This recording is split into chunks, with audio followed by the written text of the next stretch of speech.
Monggo Pak Selamat Sony. siang, Pak. Saya Sony, Pak, Yes. dari Univan Indonesia. Silakan Pak Sony. Terima kasih Terima Pak. kasih, Pak, atas waktunya. Pak Sony dari PT Univans Indonesia. Nggih, monggo. Ya, betul, Pak. Ya, terkadang salah satu untuk melihat kinerja perusahaan adalah dengan melakukan manajemen review, Pak, ya. Salah satunya. Cuman terkadang kita selalu melakukan manajemen review itu tidak berjalan, hasilnya belum efektif. Nah, mungkin pertanyaannya bagaimana pelaksanaan manajemen review itu bisa seefektif mungkin?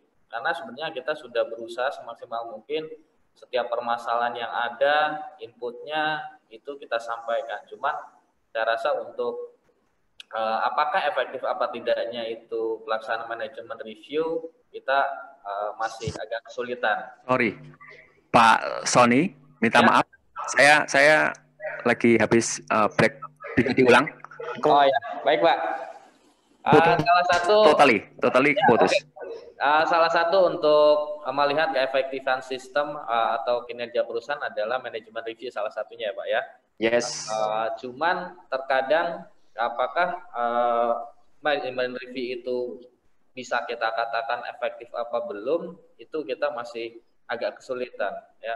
Meskipun kadang setiap manajemen review kita lakukan permasalahan di masing-masing performa departemen kita sampaikan, tetapi kadang output ke manajemennya itu kurang, sehingga persepsi antara kita terus dari manajemen itu berbeda. Nah, pertanyaannya adalah bagaimana metode atau caranya sehingga pelaksanaan manajemen review itu bisa berjalan efektif, baik itu inputannya termasuk output dari manajemen sehingga sasarannya itu bisa lebih efektif, Pak. Oke. Itu yang pertama, Pak. Maaf. Oh, ada dua. Ya, oke. Di manajemen review juga ada sama, Pak. Cuman kita masih agak bingung nih, apa perbedaan antara efisiensi proses sama efektivitas proses, Pak? Oke. Itu minta penjelasannya lagi, Pak. Terima kasih, Pak. Oke, sama-sama. Oke, jadi begini Pak Sony, kalau bicara ngomong manajemen review, itu sebenarnya kita balik lagi lihat klausul 932.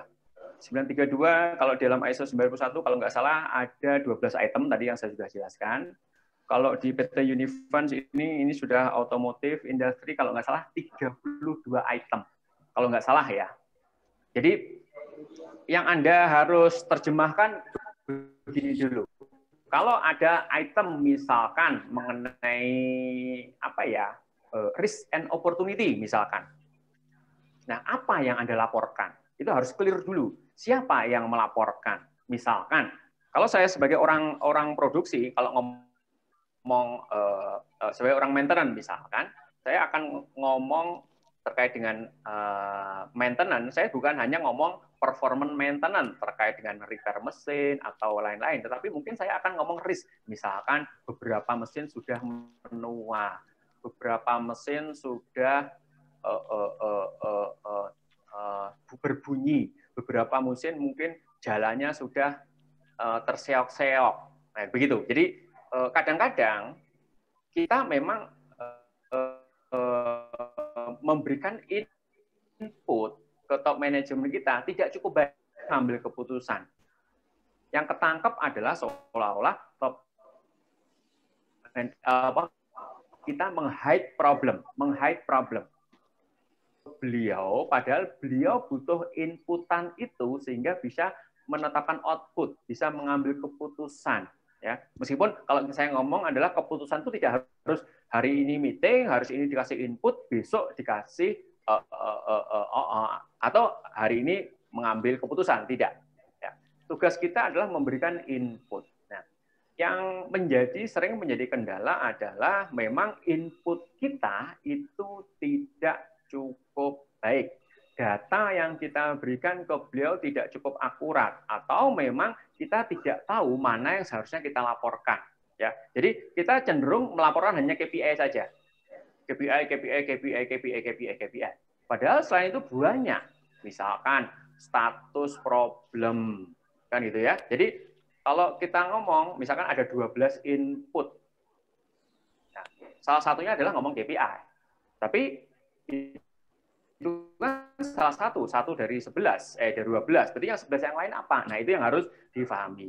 Jadi, itu yang harus kita pahami terkait dengan pemberian input.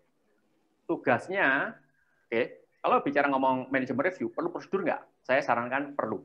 Ngomongin apa? Jadi, kalau ke prosedur adalah ngomongin, misalkan, kalau ada input ini, siapa yang harus laporkan? Apa jenis laporannya? Harus di-clear-kan. Laporannya setiap kapan? Setiap minggu, di weekly meeting, setiap bulan, di monthly meeting, atau di 6 bulanan. Itu harus clear juga. Sehingga kita tidak, sehingga top management kita tidak confused dengan seolah-olah, kok diem aja sih? Kok aku nggak dilaporin sih? Kok kemarin ada masalah, tapi kok nggak lapor, tapi tiba-tiba masalahnya meleduk lagi, kan gitu ya? Nah, itu yang harus clear-kan. Jadi memang itu yang menjadi kendala. Kita cenderung untuk ngelaporin maunya KPI. Bukan. Ada kalau bicara ngomong ISO 9001 ada 12 item. Nah, itu harus di-clear-kan, dibikin matriknya. Ya. Jadi bukan hanya itu. Jadi everything harus clear, ya. Itu yang pertama. Yang kedua, efektif dan efisien. Jadi saya tadi ngambil gambar misalkan kotak-kotak, ya. Efektif. Oke, berarti kan ada ngomong kotak panah. Panah diberikan ke next proses, ya. Efektif artinya memuaskan next proses, ya. Misalkan saya punya pelanggan namanya Pak Irwan. Saya memberikan sesuatu itu A, B, dan C. Outputnya A, B, dan C. Kalau Pak Irwan itu happy dengan A, B, dan C, saya akan mendeklar proses saya sudah cukup efektif. Prosesnya Fata sudah efektif. Buktinya apa? Next proses saya happy kok. Nah, dalam bahasa ISO, efektif harus measurable. Anda harus punya angka terukurnya. Nah, jadi Anda tidak bisa ngomong, oh Pak Sony happy kok, sorry Pak Irwan happy kok. Tapi Anda kalau melihat klausul 4.4 item C atau D atau E, Anda harus punya kriteria untuk mengukur efektif. Ya, efektif. Apakah proses Anda, next proses Anda happy? Itu tetapkan, diskusi dengan next proses, diskusi dengan top manajemen Anda. Itu yang mengenai efektif. Yang kedua adalah ngomong efisien. Efisien adalah ngomong penggunaan resources. Berhubungan dengan pasti dengan duit. Proses saya, Pak Irwan happy, tapi saya consuming man hour-nya banyak. Saya repair-nya sebelum ngasih sesuatu ke Pak Irwan, saya repair-nya bolak-balik. Saya harus menambah banyak orang, berarti tidak efisien. Ya, jadi dua kriteria itu yang saya selalu mengajukan untuk selalu punya. Memuaskan pelanggan, ya setuju, tetapi juga harus efisien. Nanti kalau memuaskan pelanggan, kalau tidak punya kriteria untuk mengukur efisiennya, nanti kita akan tekor, ya kita akan boros dan nggak profit. Ya, itu yang harus ditimbang-timbang. Nah, kemudian pertanyaan berikutnya, kalau ternyata kita dalam suatu dilema, which one, priority, efektif dan efisien. Dalam satu kasus pasti akan ada satu hari, wah saya nggak mau lembur nih untuk bisa on time delivery, kan begitu ya. Which one priority? Efektif lah yang harus menjadi priority. Ya, jadi sometimes kita memuaskan pelanggan, tetapi kita sometimes akan over budget. Ya, tapi itu which one priority? Ya efektifkan dulu, kepuasan pelanggan dulu. Ya. Kemudian efisien. Nah, dua-duanya harus diukur. Ya. Itu yang menjadi PR-nya kita, efektif dan efisien. Begitu Pak Sony, clear? Baik Pak Fata, terima kasih informasi dan penjelasannya. Oke. Jadi harus terukur ya Pak, dua-duanya ya Pak? Ya, betul. Ya. Oke. Baik Pak. Baik Pak Irwan, terima kasih.